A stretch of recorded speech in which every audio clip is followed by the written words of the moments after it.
Shalom saudara-saudari di dalam nama Tuhan Yesus Kristus. Hari ini kita akan mendengarkan seminar dari Romo Eko Wahyu. Bersukacitalah dalam Tuhan, jangan berduka cita dalam Tuhan. Selamat mendengarkan. Ini janji berkat. Mari kita belajar dari Rasul Paulus. Next. Rasul Paulus berkata apa? Bersukacitalah senantiasa dalam Tuhan. Sekali lagi kukatakan bersukacitalah. Hendaklah kebaikan hatimu diketahui semua orang. Tuhan sudah dekat. Jangan hendaknya kamu khawatir tentang apapun. Nyatakan dalam segala hal keinginanmu kepada Allah dalam doa dan permohonan dengan ucapan syukur. Maka damai sejahtera Allah yang melampaui segala akal akan memelihara hati dan pikiranmu dalam Kristus Yesus. Ada 3 yang dikatakan oleh Paulus. Bagaimana kita supaya bisa bersukacita dalam Tuhan. Next, 1. Dikatakan apa? Janganlah kamu khawatir tentang apapun. Tadi saya katakan, khawatir itu manusiawi. Betul? Jengkel itu manusiawi. Marah itu manusiawi. Kecewa itu manusiawi. Betul? Tetapi kalau Anda hidupnya diatur oleh kejengkelan, oleh kemarahan, Anda sudah diatur oleh iblis.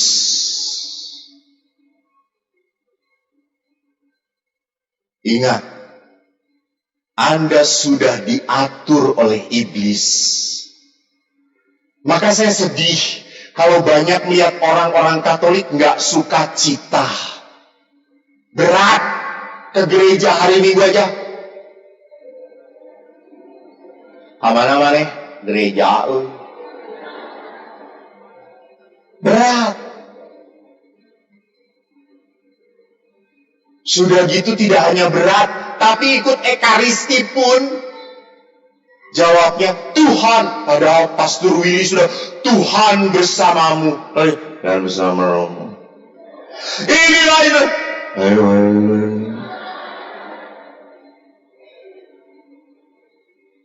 Bagaimana mungkin kita menerima berkat Tuhan berlimpah kalau kita pun tidak apa? Tidak sukacita, karena penuh kekhawatiran. Penuh kekhawatiran. Bapak Ibu, supaya tidak khawatir apa? Belajarlah menerima. Banyak hal dalam hidup kita tidak bisa dirubah. Oke. Berapa suami? Bolehlah angkat tangan. Istri aja, istri dulu. Karena istri makan super power. Istri makan emak-emak. Dan emak-emak adalah makhluk yang paling benar di dunia ini setelah Tuhan Allah. Jadi jangan melawan emak-emak. Jangan. Saya pun kalau udah diminta foto dengan emak-emak, kalah saya. Foto. Saya diem begitu.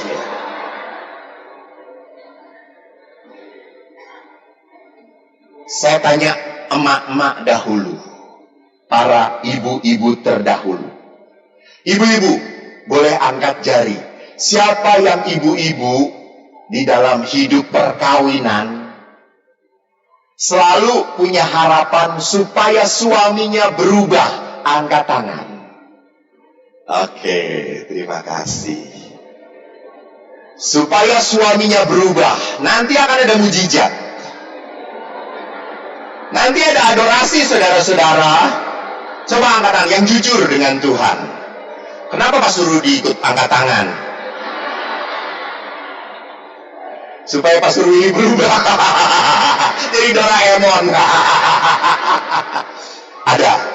Bapak-bapak, saya tanya kepada bapak-bapak. Siapa yang dalam hidup kadang-kadang saya pun berpikir, berharap supaya istrinya berubah? Angkat tangan. Lihat, hanya 3 pria yang berani, saudara-saudara. Hanya 3 laki-laki yang berani. Itu pun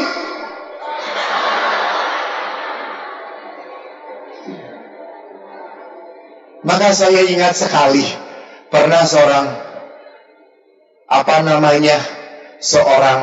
motivator tanya kepada bapak-bapak, waktu seminar bapak-bapak dan suami istri.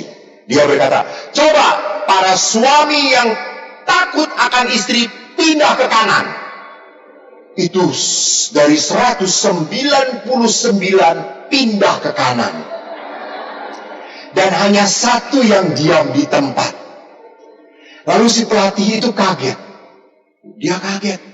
Dia dekatin. Bapak, ini 99 laki takut pada istri. Dan Bapak ada di sini tidak pindah. Berarti Bapak tidak takut pada istri? Lalu si Bapak itu berkata, tidak, saya disuruh istri saya supaya di sini, gitu ya. Sudah, saya di sini. Jadi dia tidak takut istri, tapi taat pada istri.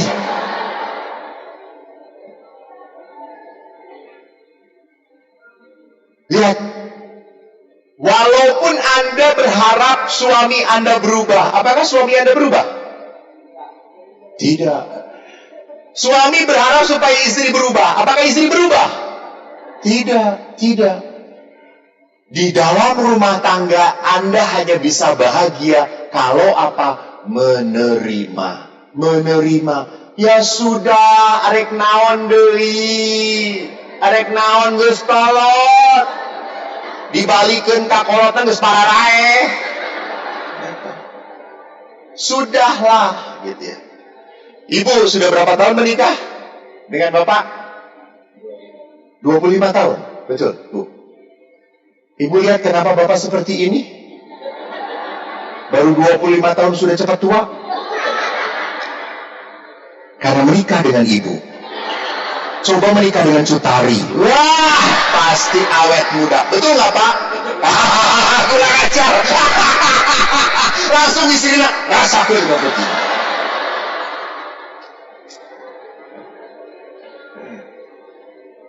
Jadi Bapak Ibu, terimalah. Belajar menerima. Walaupun berat, supaya nggak capek hidup kita. Udah terima. Jadi ibu pun sama. Udahlah, geus karot, geus tarurun kabeh teu kudu ka Korea ditarik kelas segala gitu ya. Supaya kararenceng kabeh, supaya baby face postur gitu ya. Geus Bu, kolot teu nanaon gitu. Ieu glambir teu nanaon daripada ka Korea untuk kolekte gitu ya. Biar nanti malah diberkati Tuhan. Kok Korea geulis henteu teu jelas heueuh gitu ya. Iya kalau keluar tambah cantik, keluar malah jadi bencong. Aneh kok gitu ya. Belajar menerima, sudah terima. Saya sejak kecil syukur kepada Allah dilahirkan sebagai anak bodoh. Saya bodoh. Di antara angkatan saya ingat, berapa ya kita? 8 ya. 8. Saya paling bodoh. Yang paling pintar, Monsinyur. Pastor Tono pun mengakui paling pintar. Ini nomor 2 kebodoh, merenanya kayak gitu.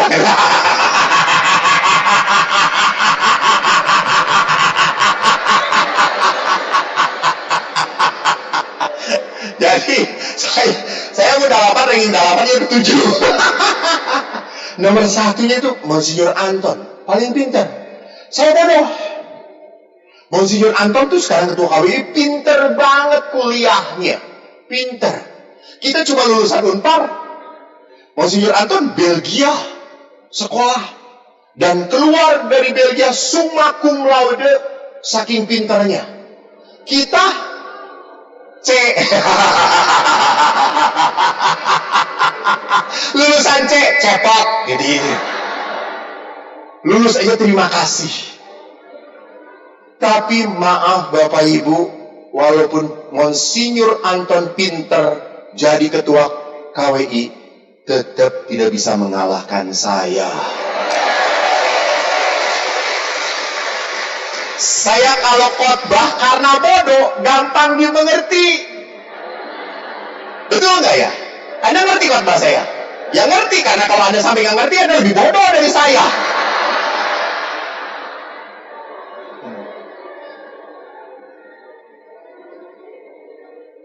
Jadi saya menerima. Pada saat saya menerima, saya happy. Kemarin ini Monsinyur tuh kan mau punya rencana ziarah ke Yerusalem.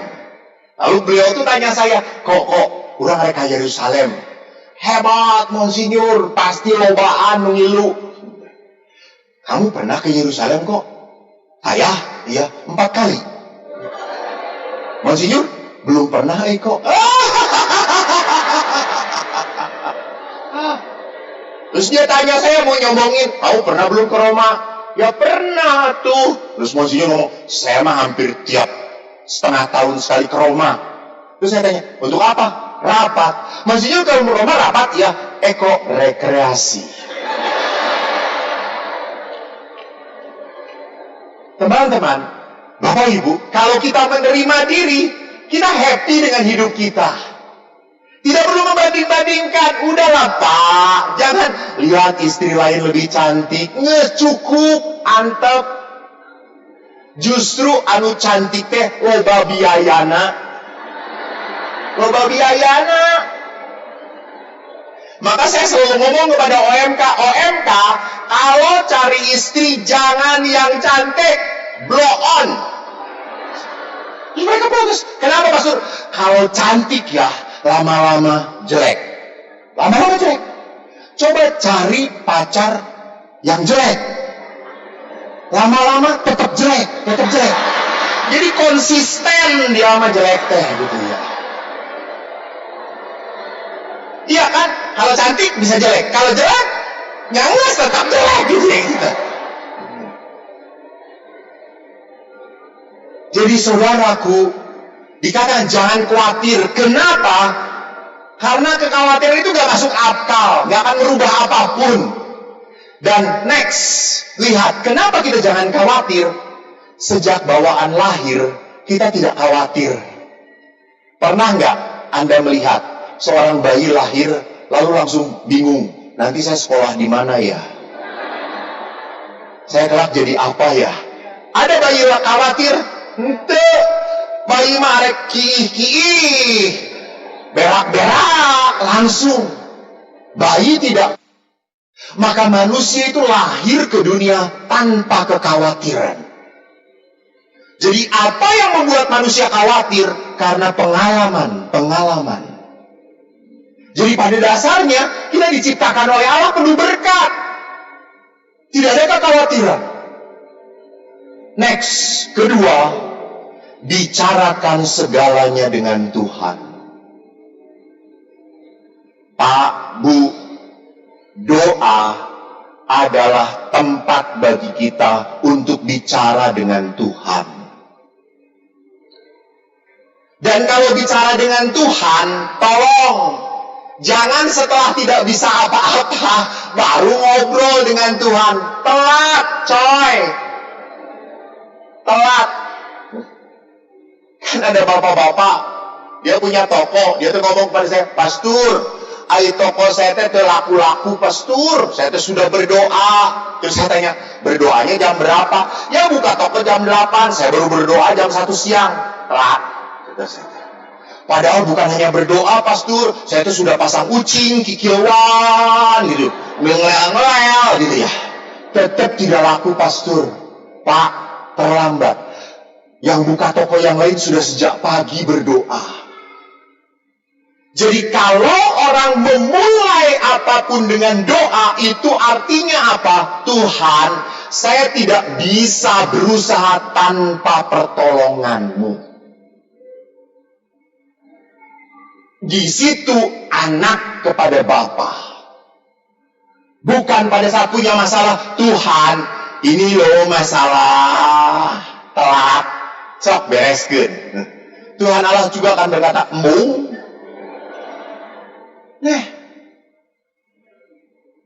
Dan yang kedua, kalau khawatir, nyanyikan lagu pujian. Kalau Anda sedih, kalau Anda kecewa, jangan ngikutin kekecewaan Anda. Jangan nyanyi puji-pujian. Tapi nyanyi pujian jangan lagu liturgi.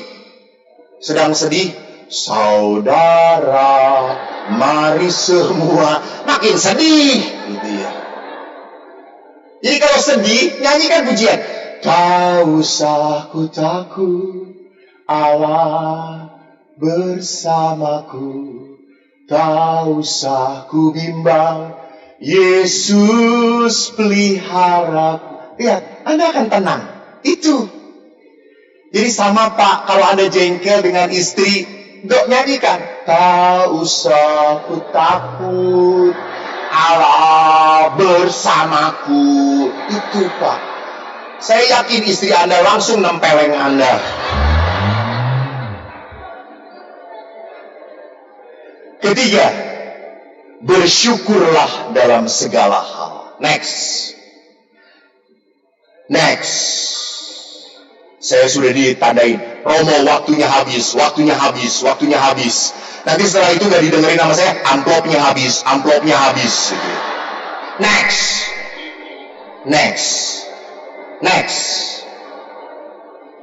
Ya, saya tertarik dengan ini. Allah adalah kasih. Betul? Ada ingat gak? Allah itu baik, sungguh baik bagiku. Dikanya kasih setianya.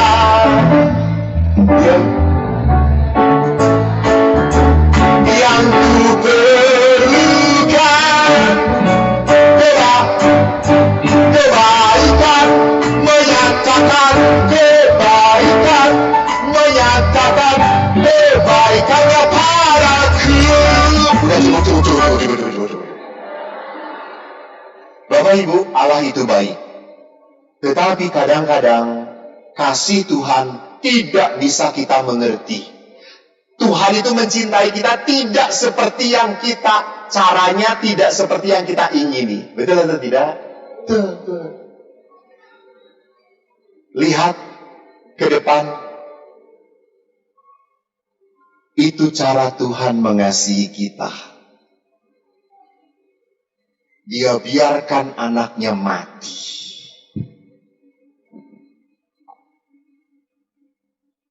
Ini kan kasih yang aneh. Membiarkan anaknya mati. Tuhan macam apa? Ini Tuhan yang mau mengajarkan pada kita. Allah itu mengasihi dengan caranya Tuhan. Ada seorang ibu yang sudah 3 kali pergi ke Lourdes karena kanker. Dan waktu dia mau ke-4 kali ke Lourdes, dia ngomong dengan anaknya, "Nak, Mama mau ke Lourdes lagi." Mama itu sudah... Panitia sudah protes sama saya. Mama itu sudah 3 kali ke Lourdes dan tidak sembuh-sembuh. Ngapain pergi lagi? Kan gak ada mujizat, Ma. Mama gak langsung ngomong, kata siapa tidak ada mujizat. Walaupun Mama kanker, sekarang Mama sudah berdamai. Mama tidak melihat kanker itu sebagai penyakit. Mama melihat kanker itu sebagai teman hidup Mama. Mama bisa berdamai.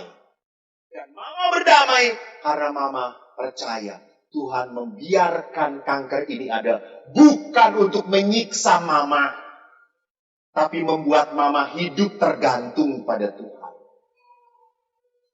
Maka Bapak Ibu, malam ini mari kita lihat. Next.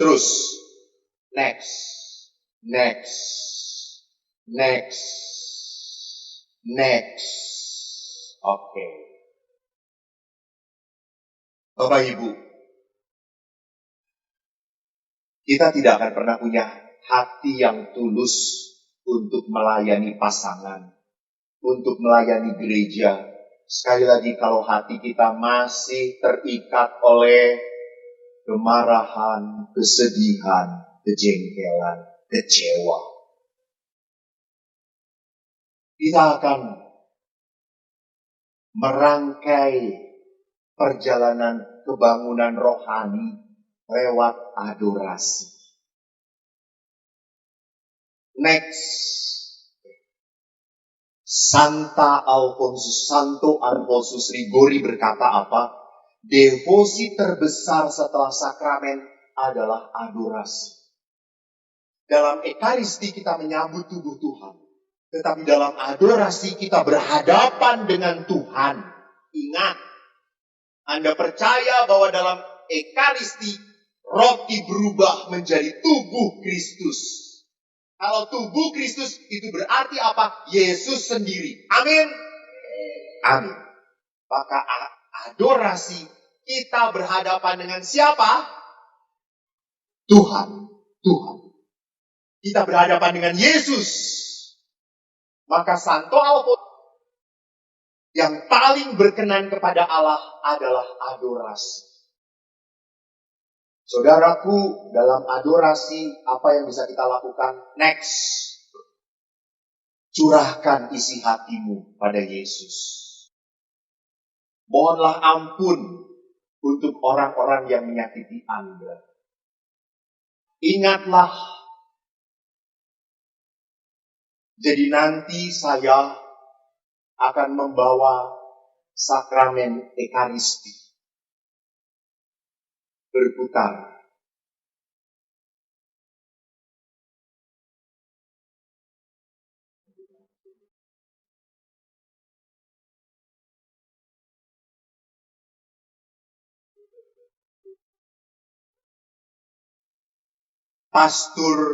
Tiga pastor akan mengikuti saya dari belakang dengan sakramen ekaristi.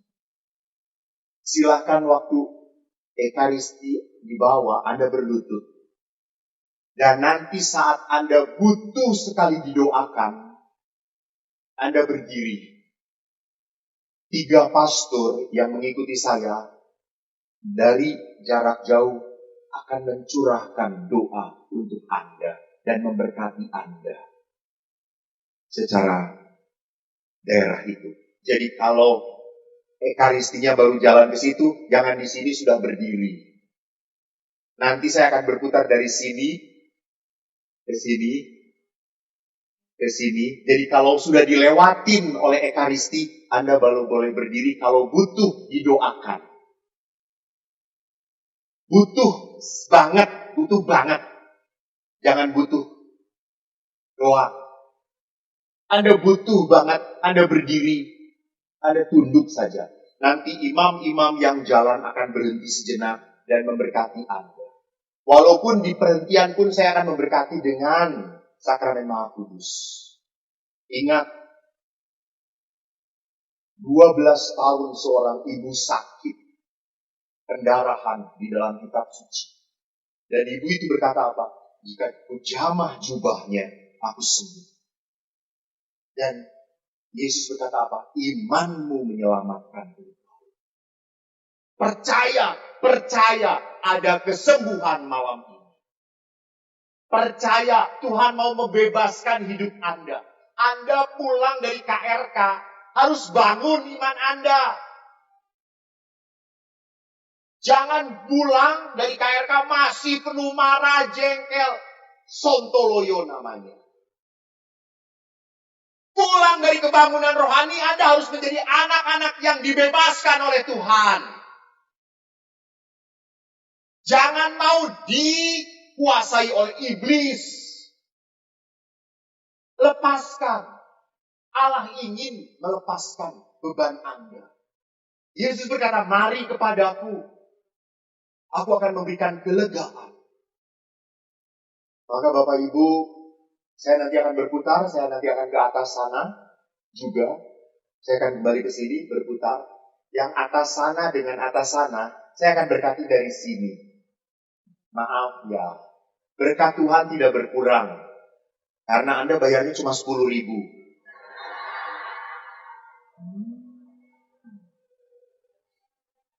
Tidak. Saya tidak naik ke situ, saya hanya memberkati dari sini. Oke, I love you full.